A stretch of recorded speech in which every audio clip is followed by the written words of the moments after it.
It is 10 o'clock in the morning on Saturday, December 16th, 2023. We're moving the cows to the 7th row of 10 on this rotation that started on November 25th. It's going to end on December 30th or something like that. So I got the last 3 bales of hay for the last 3 rows. So this is row 7, that's row 8, 9, and 10. My field's about a half mile long, and so it took a while to move it because it's about, almost half mile to drive to bring the hay all the way from down there over here. So it takes a while, and frankly I don't like how the tractor tears up the field, but I only have to do it like once every couple months, right? So after this rotation, we're going to start a rotation at the 1/3 mark in the field, and I think it's going to be a 5-week rotation. So yeah, we'll do it twice, and then we should be in March, and we'll unroll hay as we go.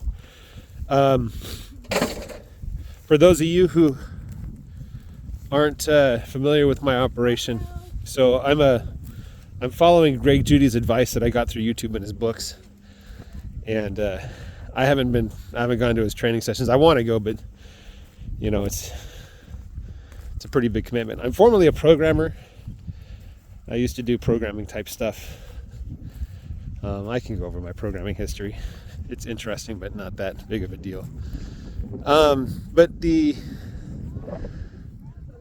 key of my operation here is rotational grazing.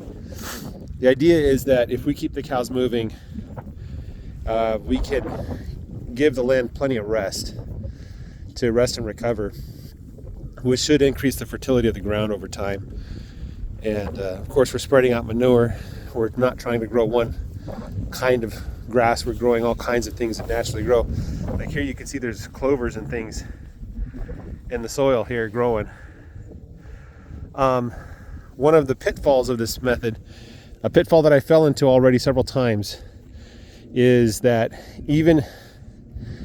if you have too many animals for your land, and in a drought season the number of animals you can support drops dramatically.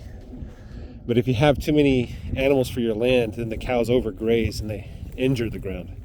They hurt the grass, and then you get all kinds of stuff growing you don't want to grow. Ooh, look at this patch of grass, that looks nice. So we've had a severe drought for the last 3 years, off and on, starting 2021. And one of the things I did is I didn't sell my animals. I should have, but I didn't. And instead I fed them hay, and I fed them grain when hay was super expensive. So that was last year I fed them grain. I think early in this year too I fed them a little bit of grain. But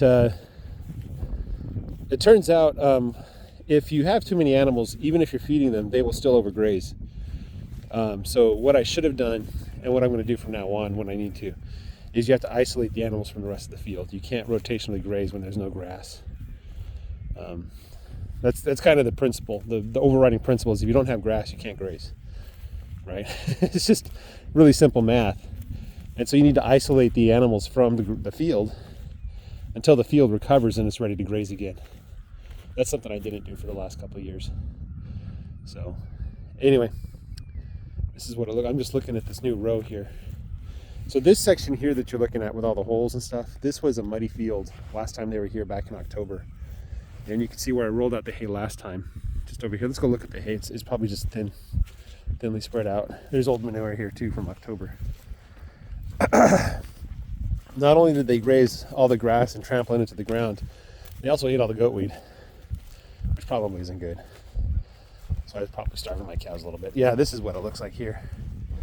This is good. This they call it green manure.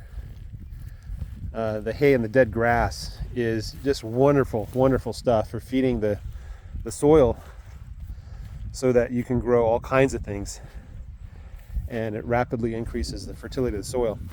You do have to be careful. You put too much down, stuff can't grow up between it. Oh, look at that. So the green things don't decompose.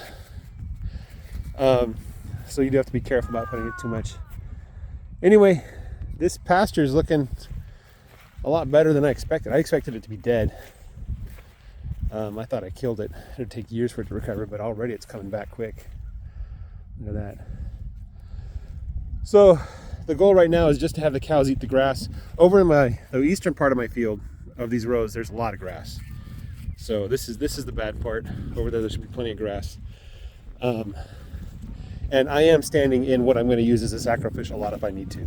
So if there's no grass, I feel like they're going to graze too much and not leave enough behind, and I'm going to isolate them basically to this side of the pasture. Good. All right, guys. Take care. Bye-bye.